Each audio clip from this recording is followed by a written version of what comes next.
짠!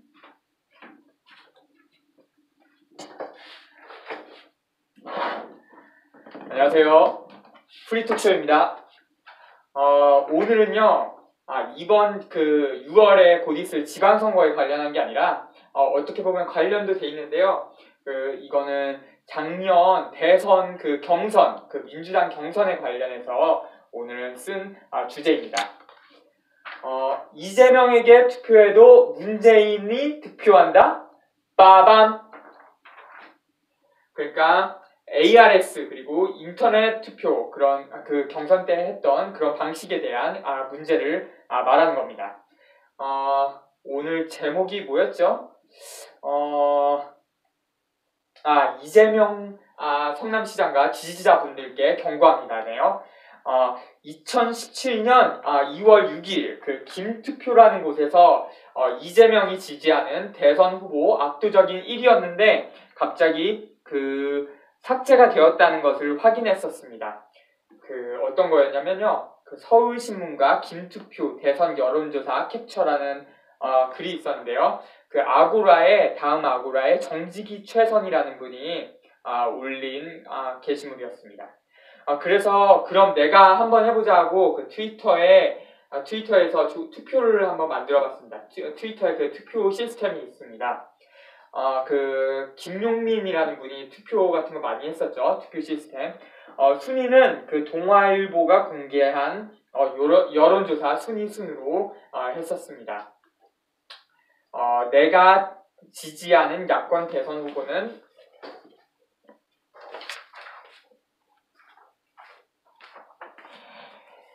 자, 한번 같이 볼까요? 내가 지지하는 야권 대선 후보는 하고 79%가 문재인, 그리고 2%가 안희정, 그리고 2%가 안철수, 그 다음에 17%가 이재명 이렇게 나왔죠.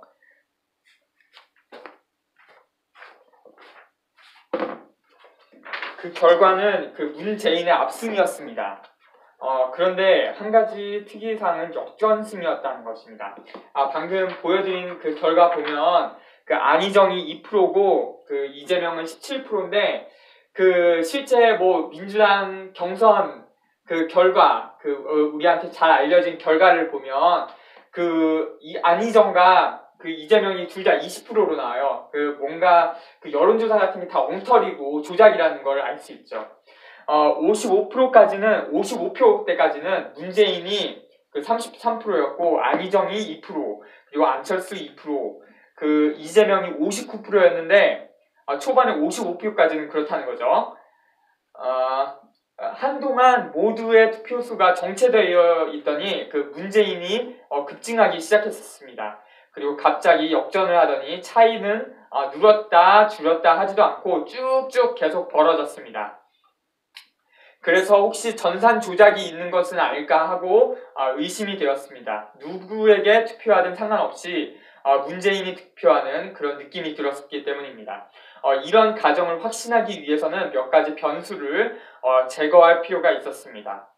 첫째, 1번 후보 간 득표차가 심해서 심리적인 요인으로 이기는 쪽에 리트윗을 하고 지는 쪽에서는 리트윗을 안 해서 차이가 점점 벌어졌을 수 있다. 그리고 둘째, 2번 1계정당 1투표인 점, 계정이 많으면 여러 표를 행사할 수 있다. 그리고 또 나중에 알게 된 건데 매크로나 킹크랩 그런 시스템도 있죠. 그래서 이번에는 리트윗을 할수록 유리하다는 단서를 달고 2명으로 압축해서 양쪽에서 서로 리트윗을 많이 하기를 기대하고 다시 투표를 만들었습니다. 그 결과는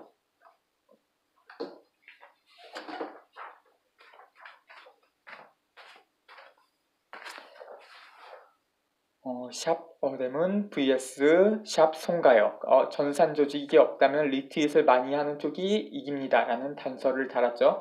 그리고 내가 지지하는 야권 후보는 하니까 82%가 문재인이고요.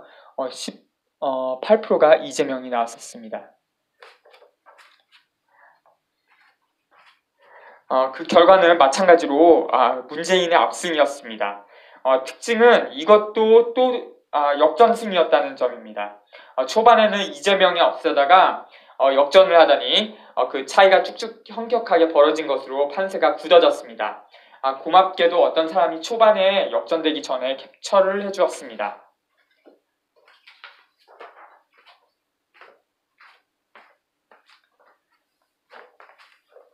자, 어데문 vs 아까 그거죠. 그 트윗이죠. 똑같은 트윗인데 46%가 문재인이었고 54%가 이재명이었네요. vote on twitter.com 24 votes 그리고 그렇게 돼 있네요. 고맙게도 어떤 사람이 초반에 역전되기 전에 캡처를 해줬습니다. 그 46%가 문재인이었고 54%가 이재명이었습니다.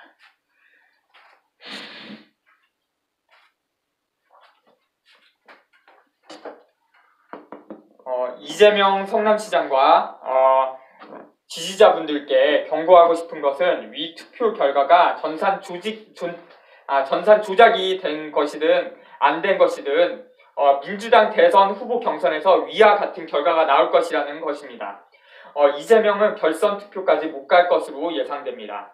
2월 7일 JTBC 뉴스룸을 보니 마치 문재인 대 안희정 그 양강 구도인 것처럼 여론 조작을 하고 있었습니다.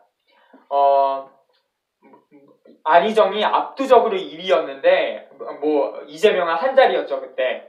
근데 결국은 안희정 20, 문재인 안희정 20이고 이재명 22으로 나왔죠. 그리고 위 트위터, 사이버 투표의 경우 바로 그 전산조직 컴퓨터 시스템에 의한 투표 플러스 개표 방식인데 그 현실에 적용을 하면 그 공직선거법 제278조 전산조직에 의한 투개표에 해당합니다. 전산조직의 투표점 개표에 해당합니다. 개표 때만 전산조직을 쓰는 전산조직에 의한 개표 방식도 조작이 있다 없다 문제로 시끄러워서 이 전산조직에 의한 개표는 공직선거법 제5조입니다. 이 전산조직에 의한 투표 플러스 개표 방식을 공직선거 때는 쓰지 않습니다. 이미 2012년 대선 때 민주통합당이 전자투 개표로 대선 후보 문재인을 선출했었습니다. 그때도 문제가 시끄러웠던 걸로 기억을 합니다. 이번 민주당 그 대선 후보 경선 방식이 1월 24일 현장 플러스 모바일 플러스 인터넷 투표인데 전산 조작 가능성이 있습니다. 저도 2012년 민주당 대선 후보 국민 경선에 참여해 투표했는데 전자 투개표를 했었습니다. 참고로 그 연합뉴스에서 그 선관위의 제공 전자 투표 시스템 알고 보니 엉터리 이런 기사를 쓴 적이 있었습니다. 그 투개표 방식으로 지금 한 거예요. 그 2015년 8월 11일 기사가 되겠네요. 이 동영상 설명에다 링크를 해놓겠습니다. 참고로 현행 공직선거법상 전산조직에 의한 개표는 이런 과정입니다. 또 보여드려야겠네요.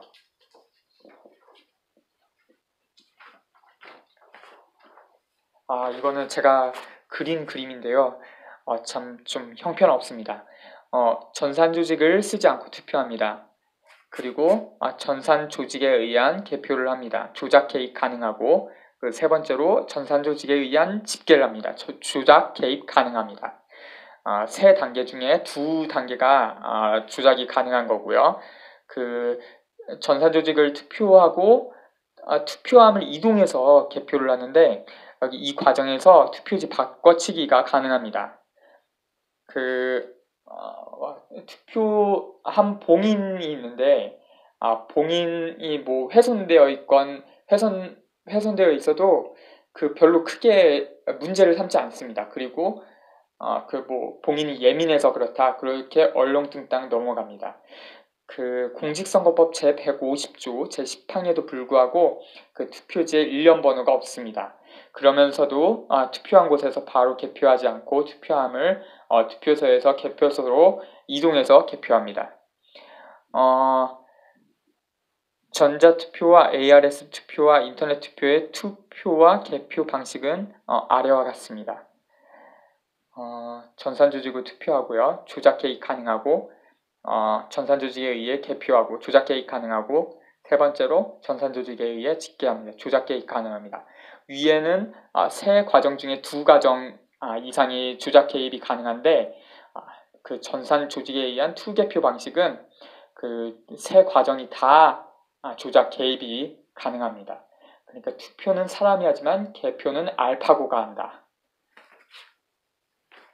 투표하는 사람은 아무것도 결정 못한다.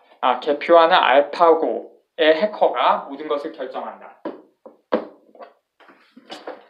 2017년 1월 26일 박원순 서울시장이 그 민주당 대선 경선에 참여하지 않기로 했습니다. 많은 분들이 아쉬워했었습니다. 박원순은 아래와 같은 말을 했던 사람이기 때문에 좋은 후보라고 생각했고, 갑자기 불출마한다고 하여 아쉽고 의아했습니다.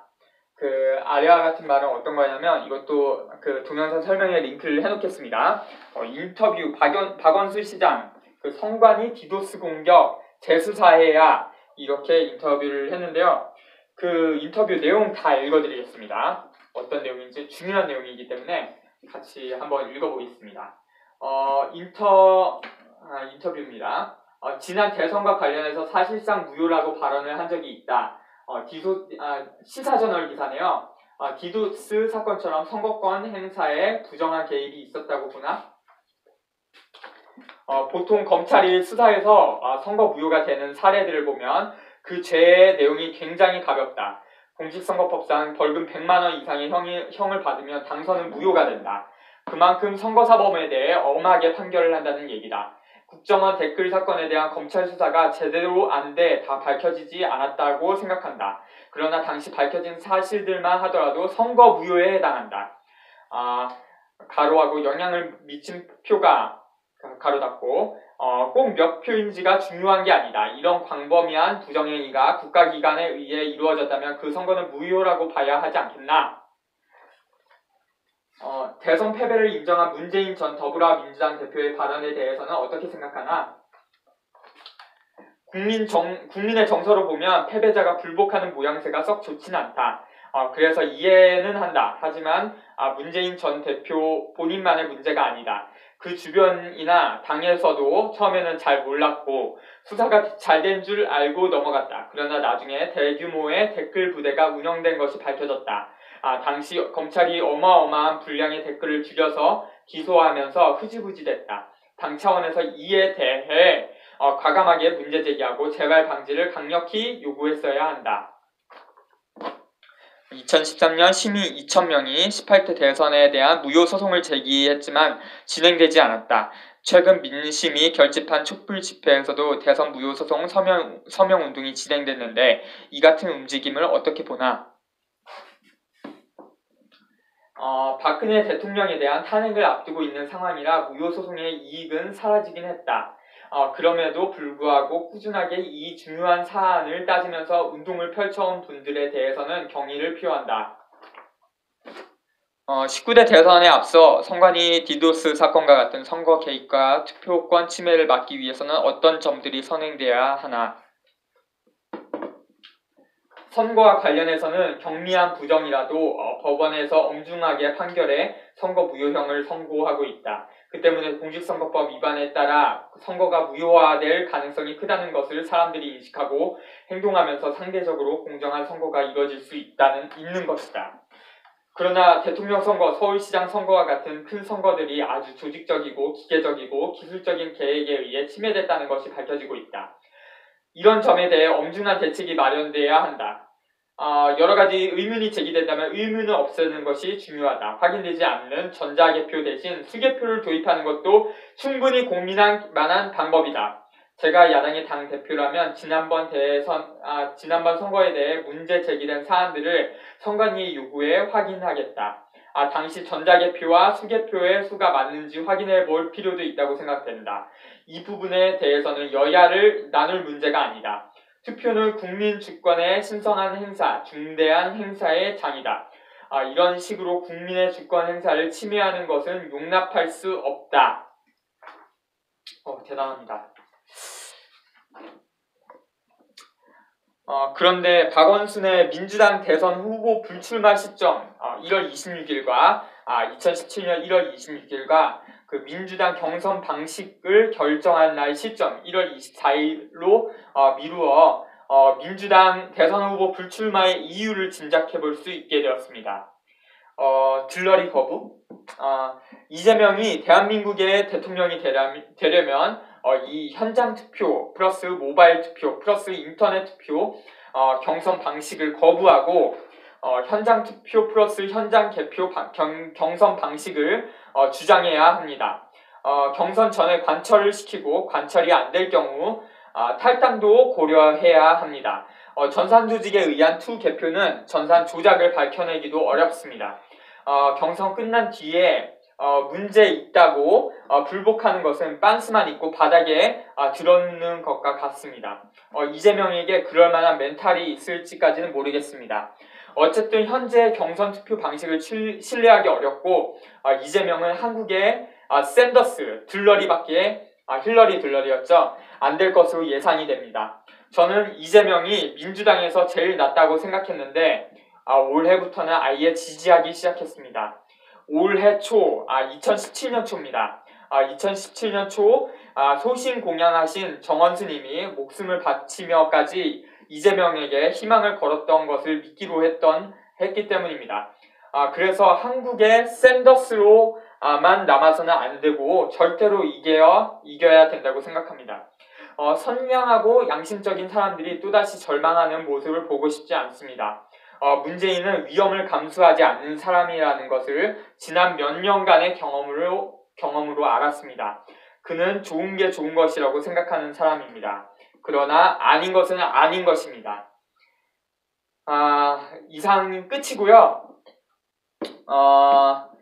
그 여담을 몇 가지 말씀드리면 그 송우혁이라는 그 유튜버가 있는데 이 사람은 뭐 점을 보는 사람이에요.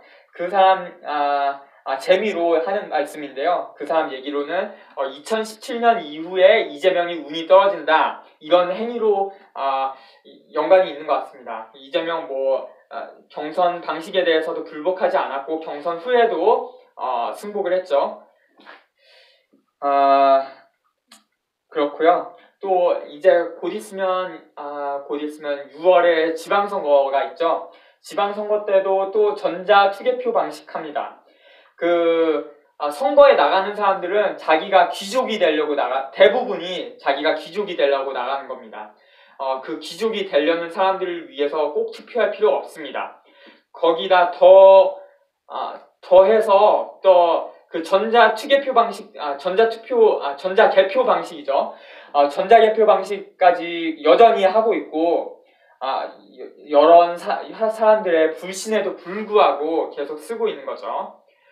전자개표기 말씀드리는 겁니다. 거기다 또 엎친 데 덮친 격으로 그 사전투표제 이승만 3.15 부정선거의 대표적 사례여서 폐지되었던 그 3.15 투표제까지 사전투표제까지 부활시켰습니다. 2014년 1월 17일에 19대 국회에서 부활을 시켰습니다. 더 투표할 이유가 없어지는 거죠. 그래도 굳이 투표를 해야겠다면 꼭 그 개표 창간까지 하십시오. 그 개표 창간도 안 하면서 투표하는 거는 또 투표하라고 독려하는 거는 무책임한 행위입니다. 이상 마치겠습니다. 고맙습니다. 프리톡쇼였습니다.